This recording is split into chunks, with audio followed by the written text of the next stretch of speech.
Oke, assalamualaikum warahmatullahi wabarakatuh. Kami di sini ingin mempresentasikan salah satu kasus multikultural yaitu Myanmar dan Rohingya. Di sini kami akan menganalisis komunikasi konflik dan penolakan pengungsian Rohingya di Asia Tenggara. Izinkan saya memperkenalkan diri dan teman-teman saya. Nama saya Habibur Rahman Azmi dengan NIM 1241060065. Dilanjutkan oleh teman saya. Andrew Jacksono dengan NIM 12410608. Dan saya sendiri Muaz Izzuddin 1241 dengan NIM 1241060016.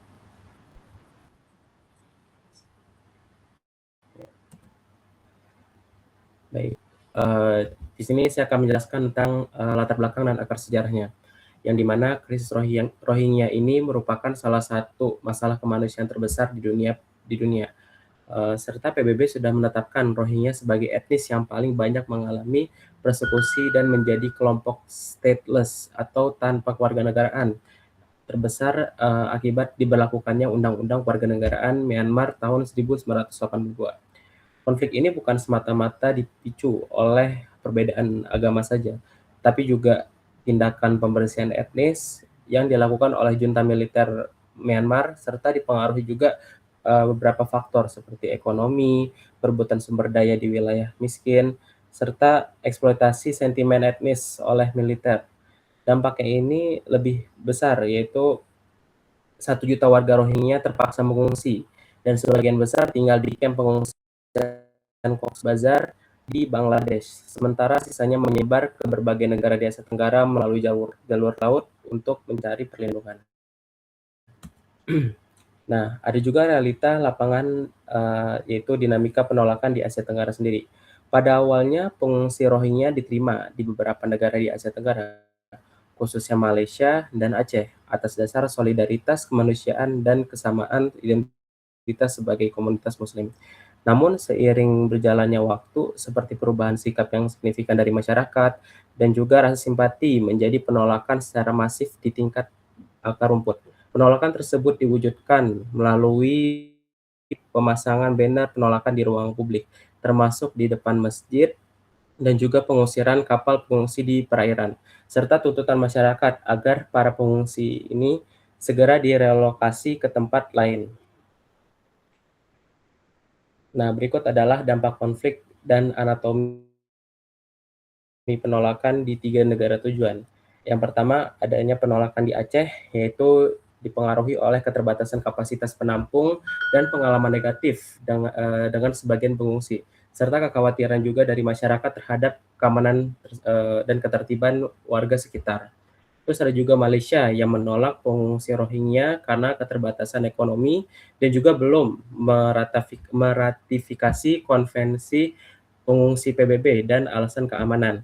Dan ada juga Thailand yang menolak pengungsi Rohingya karena alasan keamanan, pengalaman tindak kriminal oleh sebagian pengungsi, serta kekhawatiran terhadap hubungan dengan kelompok separatis. Baik, bisa dilanjutkan oleh teman saya. Baik, untuk selanjutnya di sini analisis teori yang kita gunakan.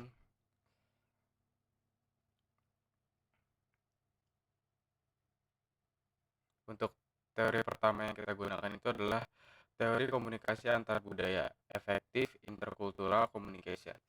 Teori komunikasi antar budaya itu khususnya konsep anxiety dan uncertainty management yang dikembangkan oleh William B. Goody-Kunz menjelaskan bahwa komunikasi antar budaya hanya dapat berlangsung secara efektif apabila tingkat kecemasan dan ketidakpastian kedua belah pihak masih berada dalam batas yang dapat dikelola. Pada kasusnya penghuni Rohingya, terjadi cultural shock pada kedua belah pihak. Pengungsi belum memahami norma, hukum, dan budaya masyarakat setempat. Sedangkan masyarakat lokal menafsirkan beberapa perilaku pengungsi Rohingya sebagai sikap yang tidak menghargai aturan atau tidak menghormati tuan rumah. Perbedaan pemahaman tersebut itu menghambat komunikasi dan memperbesar potensi konflik sosial. Untuk selanjutnya,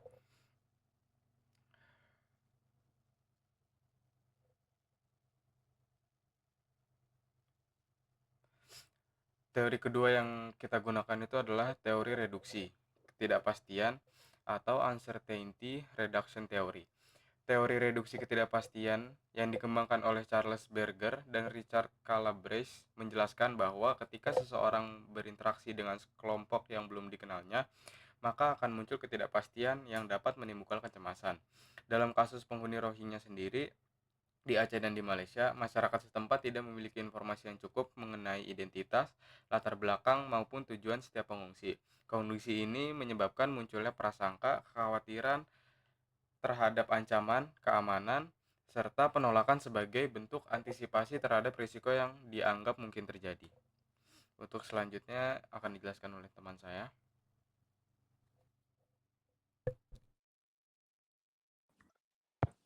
Oke, next slide. Kemudian di sini ada teori atribusi atau attribution theory. Teori atribusi yang dikemukakan oleh Fritz Heider menjelaskan bahwa manusia cenderung mencari penyebab di balik perilaku orang lain. Namun, proses ini sering dipengaruhi oleh fundamental attribution error, yaitu kecenderungan menilai tindakan individu sebagai gambaran sifat seluruh kelompok. Nah, dalam kasusnya Rohingya, beberapa tindakan pelanggaran hukum yang dilakukan oleh oknum seperti kriminalitas atau pelarian dari kamp pengungsian. Kemudian ada degeneralisasi sebagai karakter seluruh etnis Rohingya. Nah, maka dari itu akibatnya banyak pengungsi lain yang tidak melakukan pelanggaran ikut menerima stigma dan perlakuan negatif. Bisa di next slide. Nah, di sini juga ada rekomendasi solusi dan intervensi komunikasi. Yang pertama itu ada manajemen informasi transparan, yaitu di mana pemerintah dan UNCHR wajib membuka data dan melakukan verifikasi ketat terhadap pengungsi, guna untuk menekan angka ketidakpastian di masyarakat.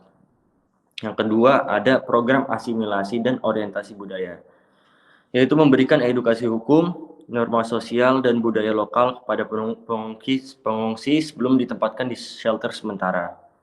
Yang keempat, itu ada counter narrative and fact checking, yaitu menghindari bias media massa dan hoax media sosial yang dilakukan untuk generalisasi terhadap seluruh etnis Rohingya. Dan yang terakhir ada mekanisme regional ASEAN, yaitu mendorong reformasi diplomasi ASEAN agar tidak berlindung di balik asas non-interference dalam menangani krisis kemanusiaan regional. Next slide.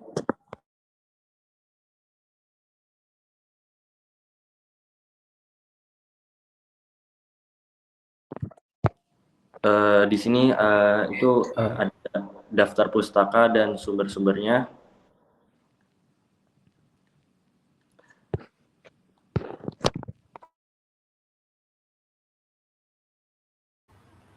Ya, baik, mungkin hanya itu saja yang bisa kami sampaikan untuk masalah studi kasus dari komunikasi multikultural atau konflik multikultural dari kasus Myanmar dan Rohingya. Lebih kurang kami mohon maaf. Wassalamualaikum warahmatullahi wabarakatuh.